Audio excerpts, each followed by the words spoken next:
Luke Cage tentu saja masih bersedih dengan kematian Pop. Namun tentu ia sadar ia tidak bisa terus bersedih, maka ia berusaha mengurus penguburan Pop dengan baik. Namun ternyata biaya pemakaman bukanlah murah, terutama bagi seorang tukang cuci piring. Di tempat kremasi Luke bertemu dengan Cottonmouth yang akhirnya memberesi semua biaya pemakaman Pop. Cottonmouth juga mewanti-wanti agar Luke tidak turut campur dan menganggap masalah ini selesai. Untuk mengenang Pop, Luke pergi ke Pop Barbershop yang tentu saja telah hancur akibat berondongan peluru Tone. Di sana Luke ketemu dengan Bobby Fish yang biasa main catur di Pop Barbershop. Dari dia tahulah Luke kalau tempat ini akan dilelang oleh bank. Kalau mau tetap dibuka kamu harus menyiapkan $80.000, kata Bobby. Tentu saja Luke gak punya uang sebanyak itu. Salah satu caranya adalah merampok Cottonmouth. Namun Luke harus mencari tahu di mana Cottonmouth menyimpan uangnya. Luke kemudian mendatangi Chico di rumah sakit. Dari ngobrol dengan Chico, Luke tahu bahwa Cottonmouth punya banyak bisnis legal maupun ilegal seperti apartemen, narkoba, jual beli senjata dan lain-lain. Chico bilang bahwa Cottonmouth punya banyak tempat penyimpanan uang.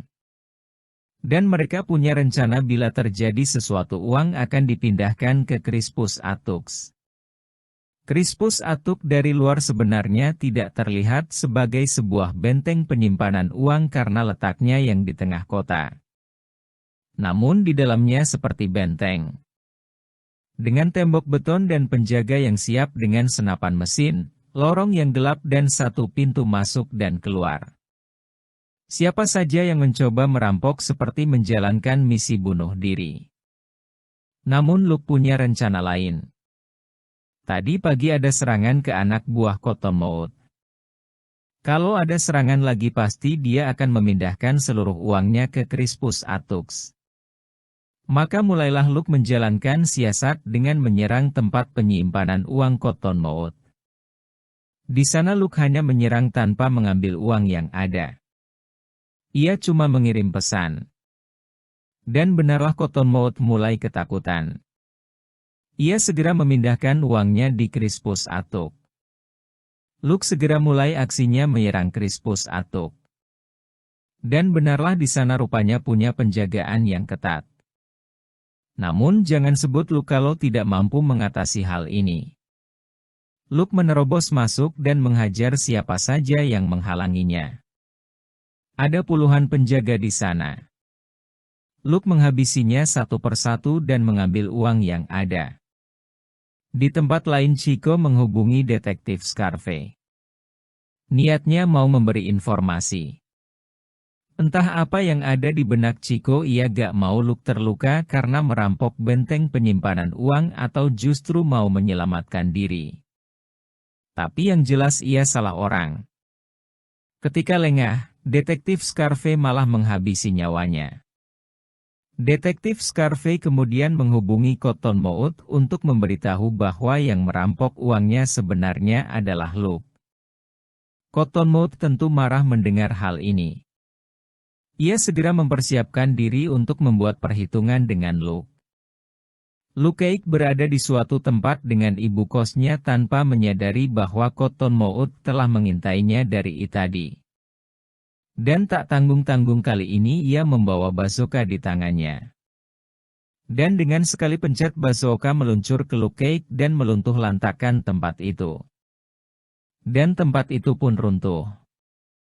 Di episode 4 ini kita pertama bertemu dengan sosok Luke Cage dalam Jessica Jones sebagai seorang pria misterius yang merupakan suami dari Reva.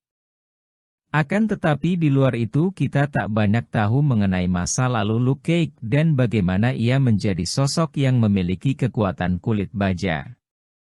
Itu semua berubah dalam episode 4, Step into Arena. Dalam cliffhanger episode lalu, Cottonmouth menembakkan sebuah roket launcher yang menghancurkan restoran tempat Luke Cage sedang makan. Tentu saja ini tidak berhasil membunuh Luke Cage.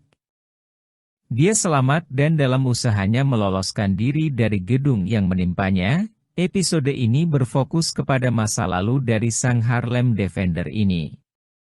Di episode ini kita bertemu dengan Luke Cage ketika ia masih menjadi manusia biasa yang dipenjara dalam Seagate. Di sana kita melihat bagaimana Luke Cage difitnah untuk kesalahan yang tidak ia lakukan. Kita tidak tahu apa kesalahan itu, dan bagaimana ia memutuskan untuk menutup diri dari semua orang di sekelilingnya, termasuk Reva, karenanya. Di episode yang sama juga kita kemudian tahu bahwa Seagate memiliki rahasia yang kelam karena mereka sering bereksperimen dengan para tahanan di dalamnya, dan Reva merupakan bagian dari sistem tersebut. Singkat cerita, adalah karena eksperimen yang keliru dari tempat tersebutlah yang melahirkan Luke Cage dengan kekuatannya. 1 jam dalam episode ini praktis dihabiskan dalam flashback dan kesemuanya merupakan sebuah cerita asli yang kuat bagi Luke Cage. Kita kini lebih mengerti hubungannya dengan Reva dan kenapa sosok bernama Carl Lucas ini akhirnya menjadi Luke Cage. Saya juga senang sekali dengan kostum dari Luke Cage di penghujung episode ini. Betul, kostum asli Luke Cage di awal ia diciptakan dulu bisa dibilang tidak cocok tampil di serial live action. Episode 4 ini memang memiliki adegan lebih lambat dibandingkan dengan episode-episode sebelumnya, tetapi bukan berarti ini sekedar episode pelengkap saja. Di episode ini justru merupakan episode penting yang menunjukkan kenapa Luke Cage sangat enggan campur tangan dalam urusan-urusan hukum dan kerap berdiam diri sebelum bertemu dengan Jessica Jones dulu.